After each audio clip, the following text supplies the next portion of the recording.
খাসি করা জায়েজ নাই, মনে রাখবেন।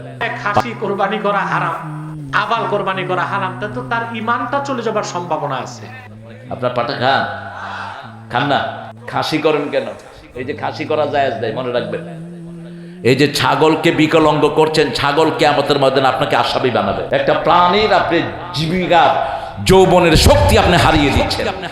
একজন মানুষকে যদি আপনি খাসি করায় দেন, এটা কি ভালো কাজ হবে? কথা বলেন না কেন? প্রাণীকে এভাবে করছেন কেন? ওর প্রজনন কেন বন্ধ করছেন? কোনো আলোচনা নাই সারা দেশে। দেখেন সৌদি আরবে কিন্তু এই কাজ করা হয় না। ওরা ছাগল কেনা মালয়েশিয়াতেও নাই, দুনিয়ার কোথাও নাই। এই যে ছাগলটাকে যে আপনি খাসি করলেন, এই ছাগল থেকে আরো 10টা ছাগল হতো, আপনি সেটা বন্ধ করে দিলেন। তো খাসি কোরবানি করা যাবে কি? খাসি কোরবানি করা হারাম, আবাল কোরবানি করা হারাম, তো তার ঈমানটা চলে যাবার সম্ভাবনা আছে। তো যেটা হালাল ওটাকে হারাম বলা কুফর, যেটা হারাম ওটাকে হালাল বলা কি?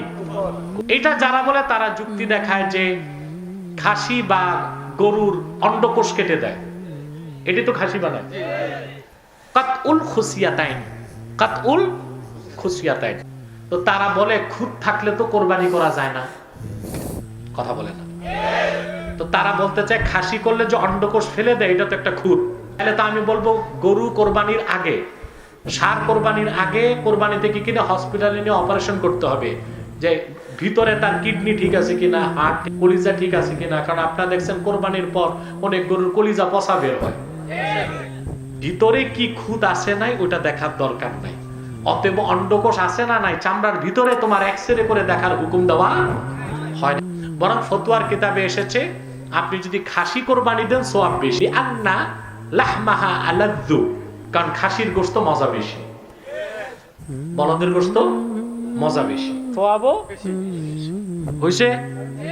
আর সরব আপনি লিখেছেন, আমি ফেসবুকে একজন হুজুরকে বলতে শুনেছি খাসি খাওয়া নাকি হারাম। শোনার পর থেকে আমার মনের মাঝে সন্দেহ ঢুকে গেছে, পরে ইসলাম কি বলে? না, খাসি খাওয়া হারাম এমন কোনো কথা নেই। যদি কেউ বলে থাকেন তিনি ভুল বলেছেন। আল্লাহ নবী সাল্লাল্লাহু আলাইহি ওয়াসাল্লাম যখন কুরবানি করার ইচ্ছে করতেন কি করতেন? যাহহা বিকাবশাইন সামিনাইন আমলাহাইন মাওজুআ। মাওজুআইন মানে কি? খাসি করা। আল্লাহ নবী ইসলাম নিজে বড় সড়ো দুইটা খাসি দিয়ে কুরবানি করতেন। তাহলে খাসি দিয়ে কুরবানি করা যদি হারাম হতো, সাল্লাল্লাহু আলাইহি ওয়াসাল্লাম কি খাসি দিয়ে কুরবানি করতেন? করতেন। আল্লাহ নবী সাল্লাল্লাহু আলাইহি ওয়াসাল্লাম নিজে যেহেতু করেছেন, বোঝা গেল হারাম না। তাহলে খাসি করা হয় কেন? এটা জাহালাত, মূর্খতা। আপনি এত দূরে যাওয়ার দরকার নাই।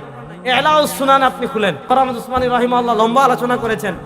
পশুকে খাসি করা হয় কারণ খাসি করলে পশুর গোশত আর সুস্বাদু হয়। যেমন আমাদের বাংলাদেশের মানুষ আপনি কত জায়গায় দেখেন পাঠার গোশত কয়জনে খায়? গোশত মানুষ কি করতে চায় না, খেতে চায় না।